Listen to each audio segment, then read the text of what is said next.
This is a little monologue about a little chap called Albert and a lion.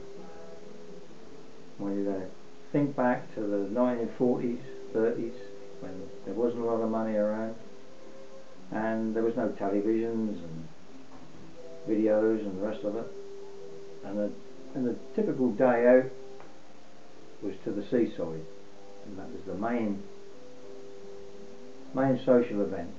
Taking your family to the seaside was big news.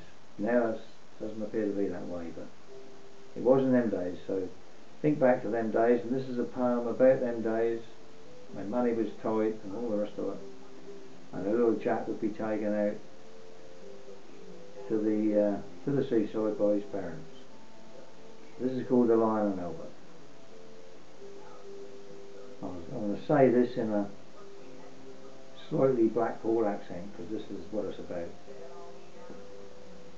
Now there's a famous seaside place called Blackpool that's noted for fresh air and fun.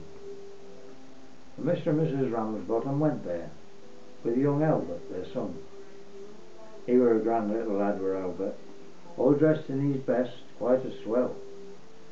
He had a stick with an horse's head handle, the best that Woolworth could sell. Now they didn't take much to the ocean. The waves were piddling and small. There were no wrecks and nobody drowned. In fact, not much to laugh at all. So seeking for further amusement, they paid and went into the zoo, where they had lions and tigers and camels, real ale and sandwiches too. Now there was a great big lion called Wallace, his nose all covered in scars, and he lay in a somnolent posture with the side of his face on the bars. Now little Albert had heard about lions, how they was ferocious and wild, and to see Wallace lying so peaceful, well, it didn't seem right to the child. So straightway the brave little fella, without a morsel of fear, picked up his stick with his horse's head handle and poked it in Wallace's ear. Well, you could see the lion didn't like it, but given a kind of a roll, he pulled Albert inside the cage with him and swallowed the little lad whole. Well, Pa that had seen this occurrence and didn't know what to do next said, "Mother, yon lion's that our Albert." And Mother said, "Well, I am vexed." Well, Mr. and Mrs. Ramsbottom, quite right when all said and done, complained to the animal keeper that the lion had eaten their son. Well, the keeper was quite nice about it. He said, "What a nasty mishap. Are you sure it's your boy he's eaten?"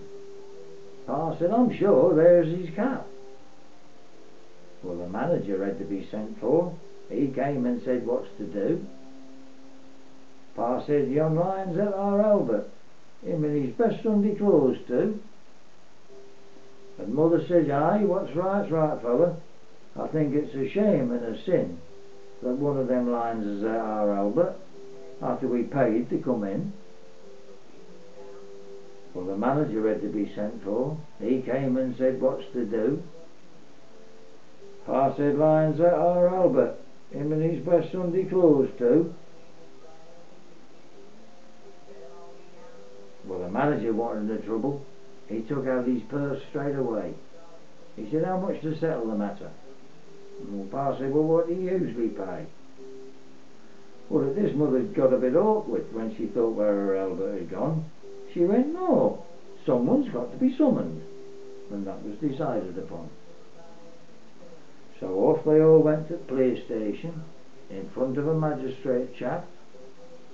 They told what had happened to Albert and proved it by showing his cap. Well, the magistrate gave his opinion that no one was really to blame, and he hoped that the Ramsbottoms would soon have further sons to their name. But this Mother got proper blazing, and "Thank you, sir, kindly," said she. "Spend all our lives raising children to feed ruddy lions? Not me." And that's the story of the Lion and Albert. Thank you. Catch on.